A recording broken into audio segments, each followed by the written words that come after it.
Excellent work fighting the terrifying fiends and collecting chaos fragments, everyone. That relic is ours! Defend it at all costs!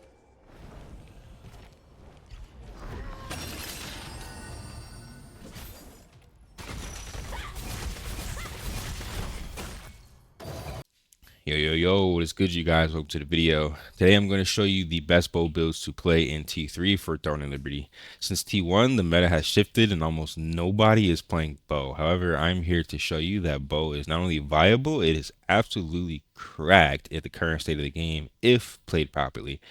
I have played most of the popular bow setups, and my favorite two right now have to be bow orb as well as bow crossbow. Bow dagger is all right. It's really good if you can get double tev daggers, but because it's double arch boss, I'm not even going to mention it in today's video. I will do some content on it later. However, today I want to focus on bow Xbow and bow orb. The best bow in the game is still Tevant's. There are like some situations where you'd want to use Grand Alon. However, I think in general, Tevant's is just the best. If you can get a heroic and put Tevant's into it, I mean, amazing. However, I don't really want to sacrifice arch boss weapons. I'd rather just upgrade. So this video is going to be done with a T1 Tevant bow until I upgrade. I will update this video once I upgrade to T2. The orb that I'm using is a heroic orb with Nerzatum skill core, and the Xbow that I'm using is just Lucian's. So the cheapest, most cost effective is probably the Tevant Lucian's Xbow combo. However, there's some key differences between the two builds. Okay, so the thing with bow Xbow is that it has no stealth. However, it has rupturing parry, which when a melee user tries to use a melee skill on you or dash on you, then they get knocked away. This is really useful, but it only works for one person. So for the first engagement for a melee user, you're safe every like 60 seconds or so. Okay, awesome, amazing. The damage for range is phenomenal because every single skill has extra damage due to Mother Nature's blessing, as well as the extra arrows that are firing from your passives. Awesome. However, if someone counters your range damage, or they have range evasion, or they have a lot of range defense, then you have no other utility. With bow orb, it's very hard to have both high magic and high range. You're gonna have usually one or the other. So maybe not all of your skills are going to hit evasion users, but majority of your skills are going to hit evasion users, especially if you have a height and a distance advantage, because that distance advantage is going to give you a lot more hit. Okay, so bow orb is a little bit harder to counter. You have double stealth with blitz. You have double supernova, 28 meter, 30 meter range supernova AoEs for team fights. You have phenomenal damage still with strafing, right? And then your stellar dash combos still do really good damage as well. Summon Constellation, stellar dash still one shots. So you have mid to long range DPS abilities.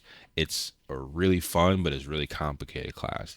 So those are the best two bow setups that I've found. I'm going to go ahead and show you guys really quickly the current gear that I'm running. There will be a Questlog in the description with the BIS gear. I'm not running BIS gear. I'm running the early game gear that is accessible. However, once I go Fallen Dynasty, full heavy attack, crit build, that is going to be my in-game goal. That is going to be the BIS build.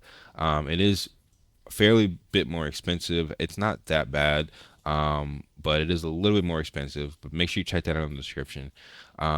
Currently 7.1k combat power, using 4-piece Brute Slayer, full glass cannon, buff duration, debuff duration, really important. Mana regen and mana cost efficiency, really important. Attack speed, range, hit chance, really important. These boots are literally just for the crit. Ideally, you would use like Imperial Seekers or something that's a little better, but I just use what was available on Hyper Boost. Crit cape until I get those. No, heavy attack cape, crit bracelet, crit necklace, crit hit, and then attack speed hit. This ring is going to be the first one I replace with my legendary or my heroic, and the necklace I'm going to replace likely with a heroic. Unless I get BIS boot drop. That's the only way I'm going to go boot, but otherwise I'm going to go those two, and I'm going to start swapping over to Fallen. Now this is for my Scryer, which is bow orb. Now for my bow Xbow, It's mostly the same setup. It's the 4-piece bonus damage setup with all crit accessories. The only difference, like I said, is I'm using Lucian's and Tevant. Now, like I said, the full build is going to be in the description. Make sure you check the Questlog. It'll go over skills. The Scryer skill build that I'm using right now, you can take a look at it. Like I said, this will be on the Questlog as well. Number one combos, just ensnaring arrow into strafing into Zephyr's Knock. If you can get a deadly marker off, it's even better. But you can also ensnaring arrow into a summon constellation stellar dash, completely shreds. And then we have the, like I said, the longbow, Xbow, the Scout. So same thing. We are binding typically. Oh, this is my PvE loadout. Typically, we would bind into a strafing, Zephyr's Knock, and then we would deadly marker. If anyone ever gets a shield, you can weak point shot, burst shield. You can quick fire to add Gale Stack, which does extra damage for your Zephyr's Knock. Quick fire, strafing, Zephyr's Knock is a full DPS combo. Always have your Mother's Nature's Protest up. It gives every projectile extra damage. We have really good healing with Healing Touch and Nature's Blessing. Not as good healing as the Scryer, because the Scryer has Nature's Blessing plus it has the barrier. It's really important to highlight. You have the barrier plus you have Healing Touch plus you have Nature's Blessing. And if you wanted even more healing, your Restoring Constellation speeds up the healing of your Healing Touch because it increases restoration healing.